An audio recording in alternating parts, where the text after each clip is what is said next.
Bonjour chers téléspectateurs, toujours votre nutritionniste diététiste Rebecca Sabo. Aujourd'hui nous parlons des produits bio. Pourquoi est-ce qu'il faut privilégier tout ce qui est bio dans notre consommation quotidienne?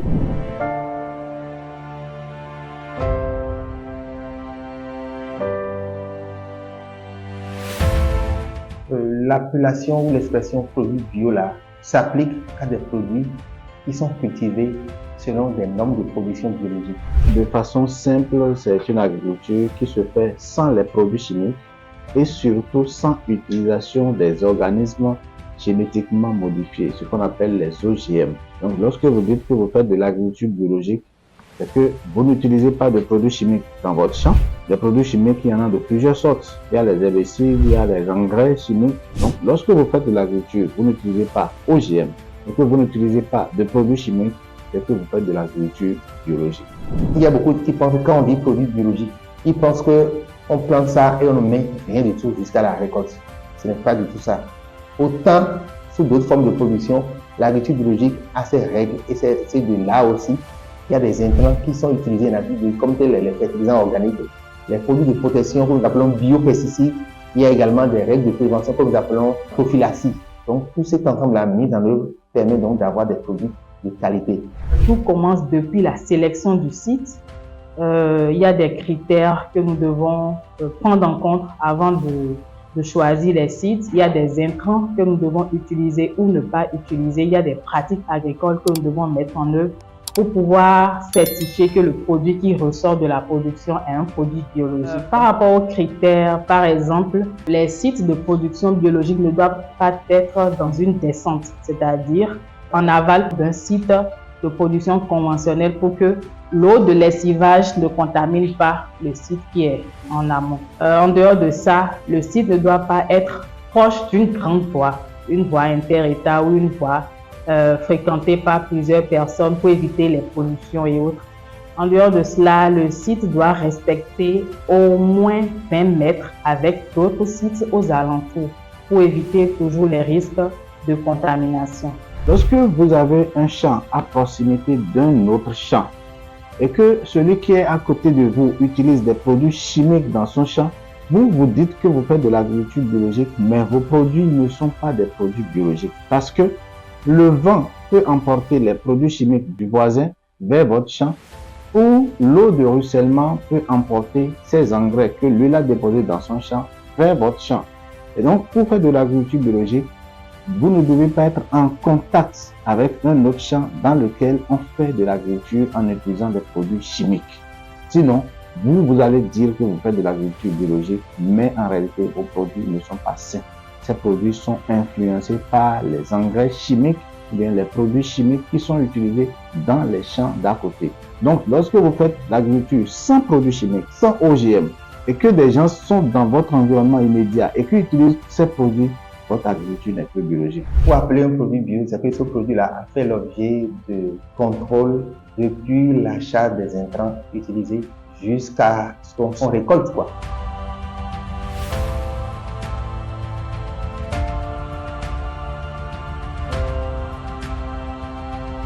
Je suis à 100% d'accord avec le fait qu'on peut produire bio.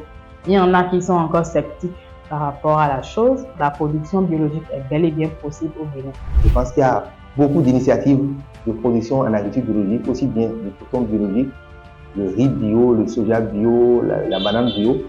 Mais le signe fort et assez fort également, qu'on note également depuis quelques années, c'est qu'il y a, je crois en 2021 ou 2022, le chef de l'État, même le président Patrice Talon, qui a demandé à ce qu'on mette en place un document appelé Stratégie nationale de développement de l'agriculture biologique au Bénin. Ce document a été rédigé, j'ai eu la chance et l'honneur donc de participer dans le comité qui a rédigé.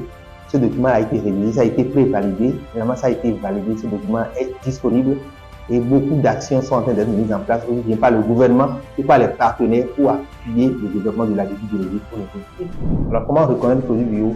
Il y a deux possibilités. Soit la structure ou bien l'entreprise a soumis ses produits à un cahier de charge. Quand on dit cahier de charge, c'est les règles établies. On doit suivre pour pouvoir produire selon les normes de production biologique. Donc, a soumis donc ses produits à un cahier de charge.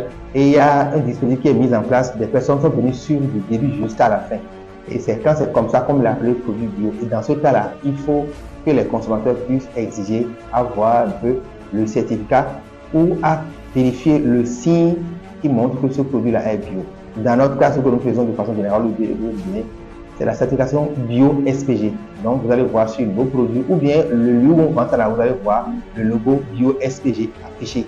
Donc, c'est le seul signe qui vraiment est de façon rassurante, le signe pour permettre à un consommateur de distinguer un produit bio donc des autres formes de produits sur le marché.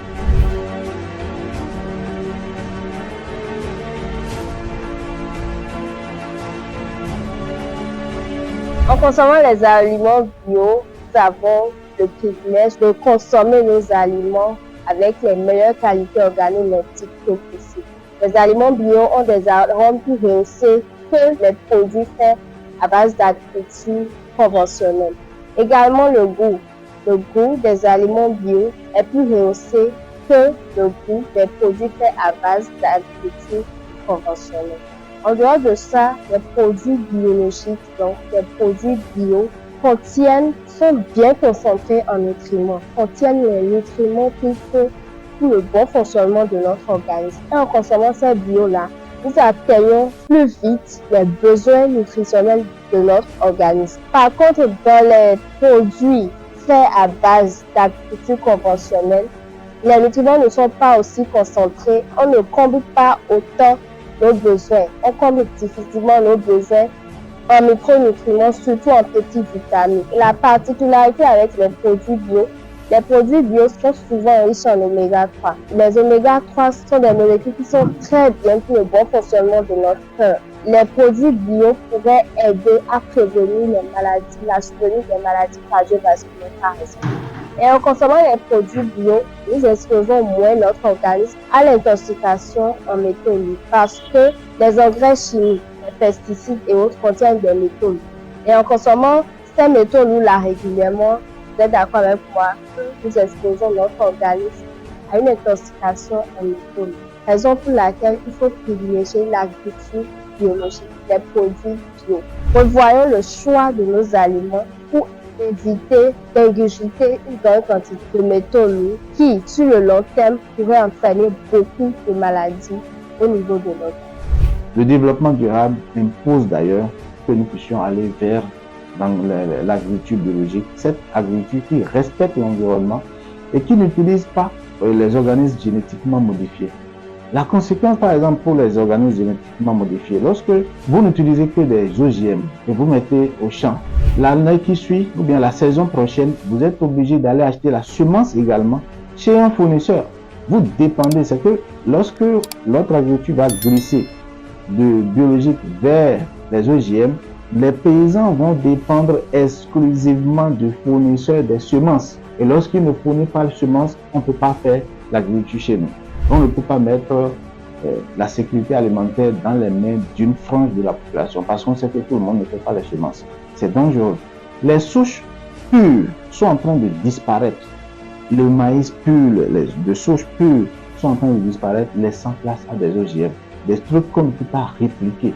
C'est dangereux pour la sécurité alimentaire. On ne laisse pas la gestion de son ventre à un autre. C'est celui qui vous donne à manger qui vous donne des ordres. Il ne faut pas se laisser aller.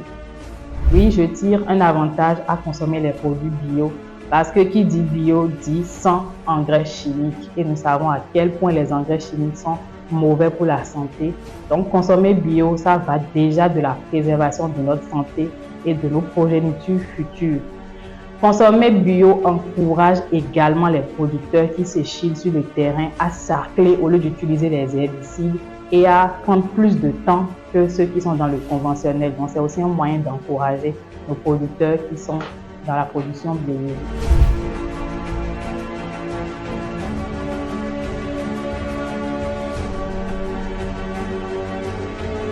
Bon, les difficultés, il y en a de plusieurs sortes. Déjà, au niveau de la production, les premiers agriculteurs qui sont engagés dans la production biologique, là, il y avait de sérieux problèmes d'approvisionnement en intrants organiques.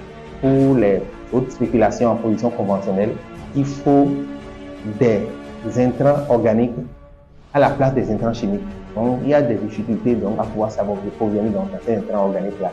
Mais de plus en plus, depuis quelques années, il y a des entreprises qui se spécialisent au niveau donc, des intrants organiques. Nous avons des gens qui ont tendance à croire que la production bio est plus chère que la production avec les produits chimiques. Mais c'est tout le contraire. Lorsque chacun de nous sommes conscients que nous avons des déchets solides et ménagers dans nos maisons, il faut peut-être que nous ayons la culture de faire les biodigesteurs chez nous. Lorsque vous avez les biodigesteurs chez vous, vos déchets sont traités chez vous à la maison et vous avez une partie qui sert en même temps de compost que vous allez utiliser au champ. Lorsque vous regardez dans nos villes, les grandes villes, il y a des tas de déchets partout. Il y a bien des structures qui s'occupent de l'utilisation de ces déchets. On va transformer ces déchets qui sont des ordures en de l'ordure. L'ordure, c'est l'engrais organique qu'on peut utiliser désormais pour nourrir nos champs. Ça coûte moins cher que les produits qui nous viennent d'ailleurs et dont nous ne sommes même pas sûrs d'en avoir à tout moment. Donc, on devient dépendant du fournisseur de ce produit. Et s'il ne fournit pas, on ne peut rien faire. Dans les champs, nos paysans se demandent comment je peux faire de l'agriculture biologique alors que moi, mon champ ne donne plus grand-chose. Non, il faut utiliser peut-être plusieurs stratégies. Il y a plusieurs stratégies qu'on peut utiliser dans les champs. Le système de paillage, c'est-à-dire les débris végétaux. Lorsque vous voulez préparer votre champ pour la semence, est-ce que vous brûlez ou bien vous laissez les débris sur terre et vous mettez la semence dedans, vous allez semer dedans. Lorsque vous le faites comme ça, les débris qui sont sur terre, lorsqu'il pleut, ça va se décomposer, ça va nourrir le sol. Il y a des systèmes qui appauvrissent le sol. Donc c'est dans ce système qu'il faut savoir mettre ça de côté et avoir les meilleures manières de gestion durable des terres. C'est plus économique et ça protège la planète, ça rassure notre avenir commun.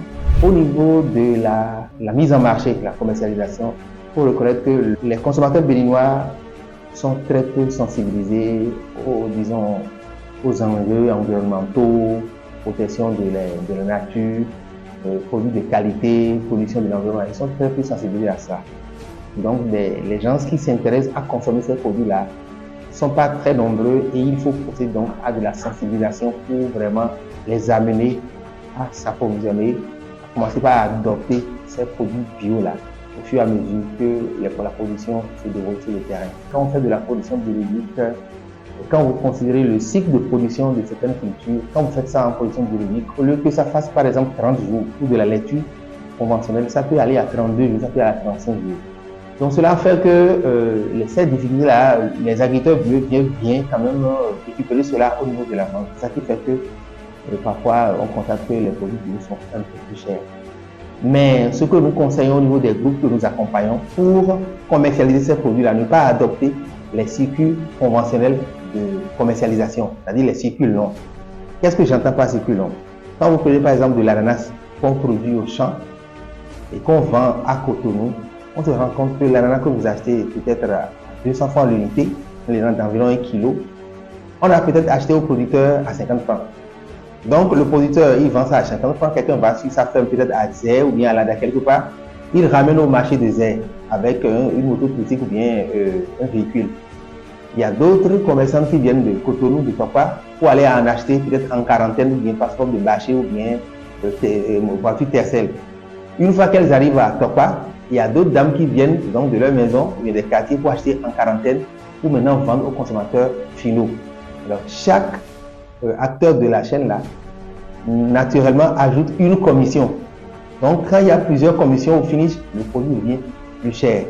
C'est déjà valable pour les produits conventionnels. Mais on dit au niveau du bio, pour permettre à tous les consommateurs d'accéder de façon démocratique aux produits bio, quel que soit votre pouvoir d'achat, nous pratiquons les circuits courts. Donc on conseille aux agriculteurs engagés dans le bio là de pratiquer des circuits courts. Circuits courts, ça veut dire quoi?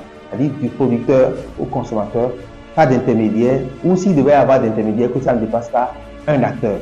Cela fait qu'il y a moins de commissions ajoutées et les agriculteurs arrivent donc à vendre leurs produits bio aux consommateurs sans être obligés donc de vendre à des prix assez élevés. Nous conseillons aux agriculteurs que nous encadrons et pour la commercialisation de leurs produits de bien vouloir pratiquer des circuits courts. C'est-à-dire qu'il faut qu'ils communiquent pour mettre en place donc des groupes de consommateurs dans leur zone de telle sorte que ceux-là puissent comprendre un peu les difficultés qui sont liées à l'agriculture biologique et qu'ils puissent payer un prix plus rémunérateur, c'est-à-dire un prix que nous appelons plus-value en agriculture biologique. Je veux encourager la population béninoise à vraiment consommer le local et surtout les produits bio.